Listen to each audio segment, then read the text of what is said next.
Hi everybody and welcome back to my channel. Today I wanted to showcase my Rod Carew collection. So the first cards I have, some of his stuff from late in his career in the 80s. I'll go and show that first and we'll work our way all the way up to his stuff from the 1960s. Starting here with this 1986 Fleer. It commemorates his 3,000th hit. Got that in 1985. Member of the 3,000 hit club. He had a lifetime batting average, I think it was like 328. On-base percentage, career of like 393. Just an amazing on-base contact hitter. 84 Donruss.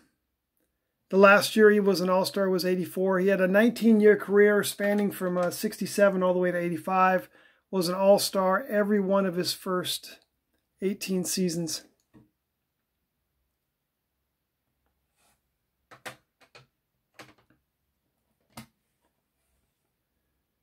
See here, he's a California Angel. He finished out his career with the Angels there.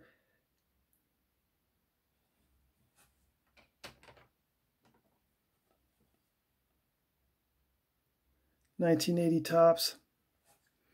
And then now we're into the 70s cards here in his Minnesota Twins year. Longtime Twin. Really pops out that 79 Kellogg's. I like that card.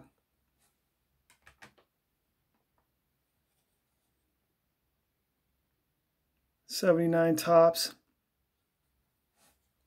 I met Rod Carew one time in, must have been 2001. It was after the Angels. He was a batting coach for the Angels, had won the World Series. They were doing a publicity tour. They came out to the ship, the USS Abraham Lincoln, an aircraft carrier is what I was stationed on at the time. And I remember him and a couple players from the Angels came out, Garrett Anderson, Chuck Finley and Clint Hurdle, and then Rod Carew. They came out to the ship, and I'm on the tower just below the bridge there, and I come out of the space that I'm on, and I see these big guys walking up the ladder well, going up to the bridge, and I'm like, oh my, these guys are huge. I'm like, then you could tell they're professional athletes, and I recognized them. And then the other guys, the active players, they'll just pass me by. But Rod Carew took the time to stop me and say, hey, thank you for your service. He shook my hand. And I just remember his hands being extremely strong, but soft. Like they were really well taken care of. And that was a pretty cool, and I was just kind of like shocked. I just met Rod Carew. That was pretty cool. It was a cool experience. Here's the 1977 card. He had a great year in 77, was the MVP. Batted .388. Goodness, almost hit 400.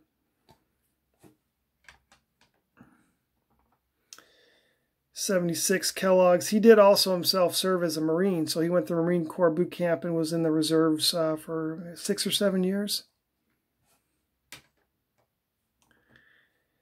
He actually wasn't born in the United States. He came from Panama, immigrated when he was 14. His name, if we look at the back, that just says Rod Carew, but his name is Rodney Cline Carew, and that's because he was actually born on a train in Panama. His mom was pregnant and started going to labor while the family was traveling on the train, and there was a doctor on the train by the name of Rodney Cline, and he actually helped his mom give birth, and in honor of him, she named him Rodney Cline Carew, as you can see by the 75 SSPC.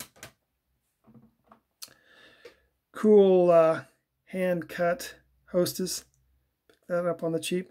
A card like this where it's hand cut, it's it's not really well hand cut either. I mean, you crack that out there and do a better job of the cut and get a better grade on that.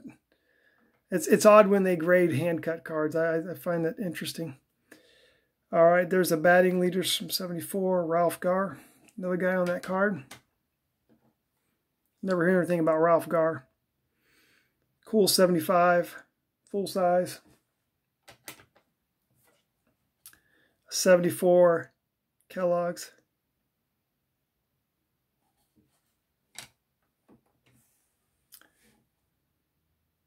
Card he shared with another Hall of Famer, Joe Morgan.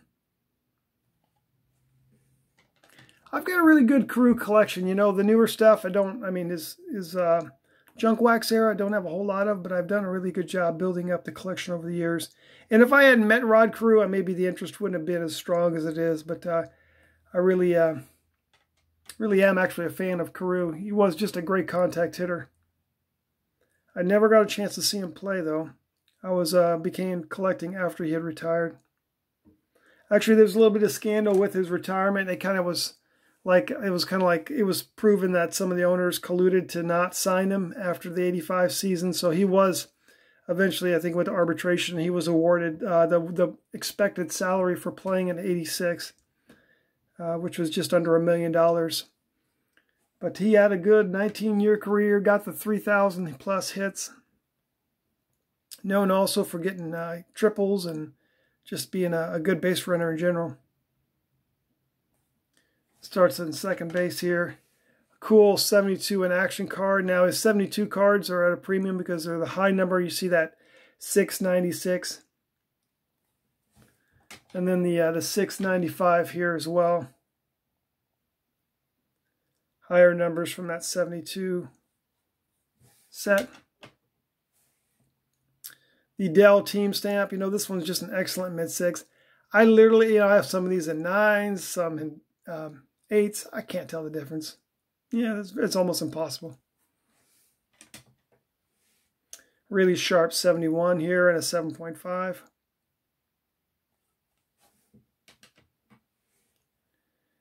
The 1970 Milton Bradley game piece. His first 3D Kellogg's card from 1970.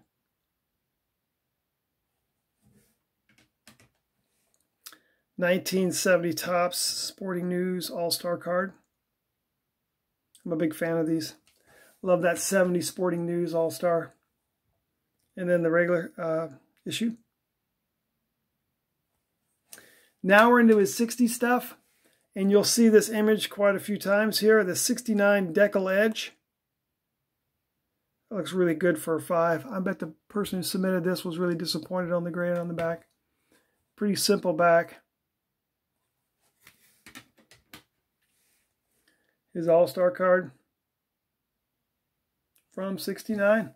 And I just mentioned this image here, this pose that you'll see several times on the 69 card, the 69 Decal Edge. And we'll see it here again in a minute as we work our way to 68.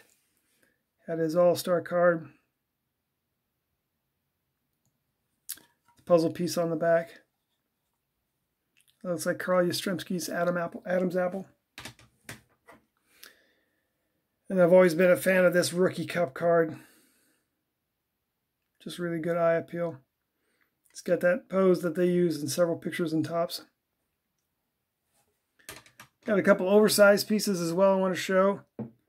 This is an autograph. It's the 2014 HA Originals Mini. They did that historic autograph set. That's just on a piece of paper, the autograph. And then here is an interesting piece. 69 Topps that is stamped, and this is a panel. You can see it's kind of cut a little short, so whoever had this grader just had it authenticated, but a really cool piece. I'll set that down, and then comes to the final card. Now, this is his 67, his first year in the league, and was an All-Star, was Rookie of the Year that year as well. Shaded the card with Hank Aaron. It's a higher number card that came out later in the year because obviously he just started playing in 67. But part of that famous high number series on the 67 set. Cool card to get. Second best card in 67 rookie-wise, short of the Tom Seaver card. And just pause this for a moment and we'll start with the tabletop recap. And we're back with the tabletop recap, starting up here in 1967. Working our way through the 60s, on to the 70s,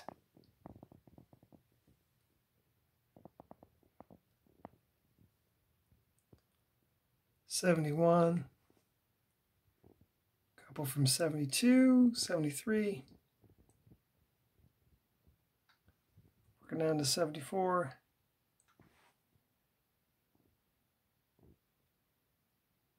a lot of good, colorful cards of him.